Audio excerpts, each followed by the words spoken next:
हमारे यूनिवर्स को 4 fundamental forces चलाती हैं, ग्रेविटेशन, इलेक्ट्रोमैग्नेटिज्म, वीक न्यूक्लियर और स्ट्रॉन्ग न्यूक्लियर फोर्स। अब अपने महान वैज्ञानिक के दिमाग में आया एक खुराफाती ख्याल, वो इन चारों फोर्सेस को यूनिफाई करना चाहते थे। भाई साहब, हमारे यहाँ तो फिजिक्स पढ़ाने वाले खिलाड़ी एक ही फोर्स से ढंग से ना खेल पाते, और ये तो चारों से खेलने के चक्कर में थे। दम था भाई बंदे में। एल्बर्ट आइंस्टाइन इन चारों फोर्सेस को यूनिफाई करके एक सिंगल इक्वेशन में डिफाइन करना चाहते थे, ताकि यूनिवर्स में होने वाली अलग अलग घटनाओं के लिए अलग अलग फोर्सेस का सहारा लेना ना पड़े। पर क्यों? हाँ, ये जो क्यों शब्द है ना, ये बहुत इंपॉर्टेंट है, क्योंकि इसी क्यों शब्द से विज्ञान का विस्तार हुआ। एक उदाहरण से समझो। वैज्ञानिकों का एक खूंखार कुनबा ऐसा भी है जो हर जवाब के पीछे क्यों लगा देता है। आप उन्हें कोई भी सवाल का जवाब दे दो, वो लास्ट में उसमें क्यों जोड़ ही देंगे। जैसे आकाश नीला क्यों है? क्योंकि सफेद रोशनी 7 रंग से मिलकर बनी है, और उसके अंदर नीला रंग शॉर्ट वेवलेंथ होने की वजह से सबसे ज्यादा फैलता है। ये क्या बात है? बाकी रंगों का मन नहीं करता ज्यादा फैलने का? सारी ठेकेदारी नीले रंग ने ही उठा रखी है क्या फैलने की? अब ये ठेकेदारी नीले रंग ने कैसे उठाई? तो भैया ये ठेकेदारी दी है हवा में गैसेस के मॉलिक्यूल्स ने। उन गैसेस के स्ट्रक्चर की वजह से ऐसा हो रहा है। तो गैसेस का ऐसा स्ट्रक्चर क्यों है? उनके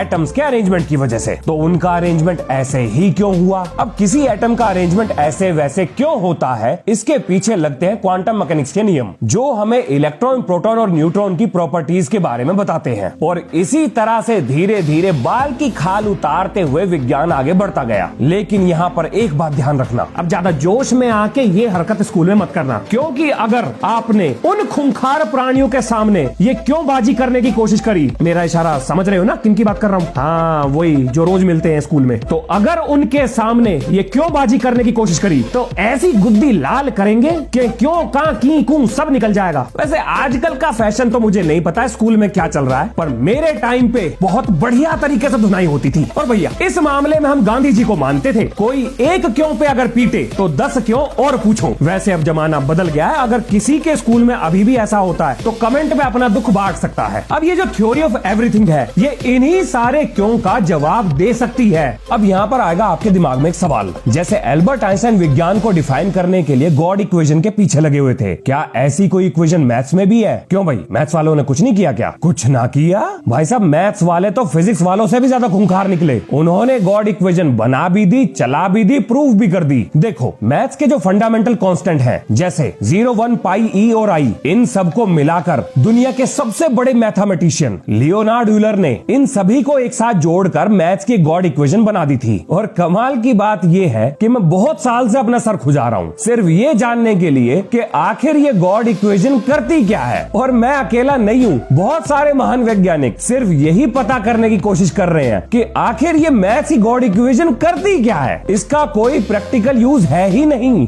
फिलहाल के लिए तो यही लगता है। पर इसके बारे में जो दावे किए जा रहे हैं वो बहुत अजीब है। कुछ लोगों का मानना है कि मैथ्स की ये गॉड इक्वेशन भूत, प्रेत, आत्माओं और यहाँ तक कि दूसरे यूनिवर्स की ताकतों को भी डिफाइन कर सकती है। मैं इस बहस में नहीं जाऊंगा। जितना समय मैंने इस इक्वेशन को दिया, मुझे यही समझ में आया कि ये कुछ नहीं करती। बाकी मेरे गलत होने के पूरे चांस हैं। मैं अपने आप को कहीं का खलीफा ना समझता। लेकिन क्या हो अगर एक ऐसी ही गॉड इक्वेशन फिजिक्स में हो? तो फिजिक्स तो बहुत काम की है। और ऐसा मैं क्यों कह रहा हूँ, ये बात आपको अगले 1 मिनट में समझ में आ जाएगी। जब न्यूटन चाचा ने चलती हुई चीजों के नियम यानी मैकेनिक्स और ग्रेविटी को एक साथ जोड़ा, तो दुनिया की तरक्की का पहिया बहुत तेज रफ्तार पे घूमा था, जिसे नाम दिया गया इंडस्ट्रियल रेवोल्यूशन का। उसके बाद आए 2 महान वैज्ञानिक, मैक्सवेल और फराडे। इन्होंने इलेक्ट्रिसिटी और मैग्नेटिज्म को जोड़ दिया और पैदा हुआ इलेक्ट्रोमैग्नेटिज्म। और इस इलेक्ट्रोमैग्नेटिज्म की खोज के कंधे पर सवार हुआ इलेक्ट्रिक रेवोल्यूशन, यानी generator, motor, dynamo, light bulbs और कंप्यूटर पर चलने वाली दुनिया। उसके बाद हमारे हाथ लगी E=mc², यानी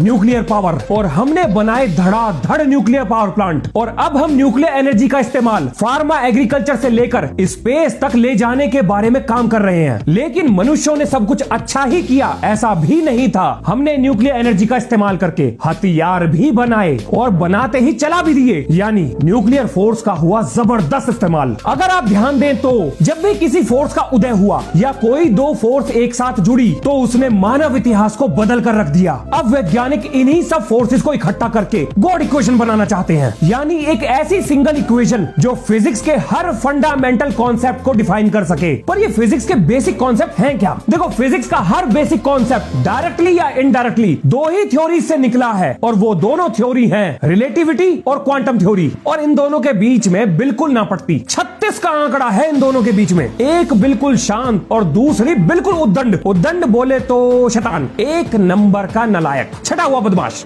बस इतनी पर्यायवाची याद है। अब मैं ऐसा क्यों कह रहा हूँ ये भी समझ लो। देखो, general theory of relativity space को स्मूथ फैब्रिक मानती है। ये उसकी अजम्पशन है, प्रूफ नहीं है अपने पास कोई, पर क्योंकि वो काम करती है तो हम ऐसा मान रहे हैं। जनरल थ्योरी ऑफ रिलेटिविटी चीजों को बड़ा करके देखती है, लेकिन वहीं पर क्वांटम थ्योरी शांत नहीं है, वो चीजों को छोटा करके देखती है। पार्टिकल्स की रैंडम मूवमेंट और उनके बिहेवियर के आधार पर बड़ी चीजों को डिफाइन करती है। रिलेटिविटी के हिसाब से स्मूथ स्पेस फैब्रिक में मास गड्ढा पैदा करता है जिसे हम ग्रेविटी बोलते हैं, लेकिन क्वांटम थ्योरी इस पर एग्री नहीं करती। अगर किसी तरीके से ये दोनों इक्वेशन एक दूसरे को पसंद करने लग जाएं, तो भाई साहब कमाल हो जाएगा और हमारे हाथ लग जाएगी गॉड इक्वेशन। पर इनके इसी अपोजिट नेचर की वजह से इन्हें जोड़ पाना असंभव है। फिलहाल के लिए तो असंभव ही है और भविष्य कुछ नहीं पता। और ये बात कहने में मुझे जरा भी दिक्कत नहीं कि इस धरती पर मनुष्य प्रजाति में अब तक के सबसे शक्तिशाली दिमाग ने अगर अपने जीवन के 30 साल इस थ्योरी में लगाए हैं तो कोई ना कोई कारण तो जरूर रहा होगा। पर एल्बर्ट आइंस्टाइन इस थ्योरी के पीछे इतना डेस्परेटली क्यों पड़े थे? हाँ, दाल में जरूर कुछ काला है। देखो भैया, वैज्ञानिकों ने आज तक जितनी भी थ्योरीज बनाई हैं, वो कहीं ना कहीं पर किसी ना किसी पॉइंट पर जाकर फेल हो जाती हैं। और अब आपके दिमाग में आएगा एक सवाल, क्या एल्बर्ट आइंस्टाइन की थ्योरी भी फेल हुई है? अवश्य हुई है, बिल्कुल हुई है जी। और कैसे हुई है, इसके साथ साथ मैं आपको ये भी बताऊंगा कि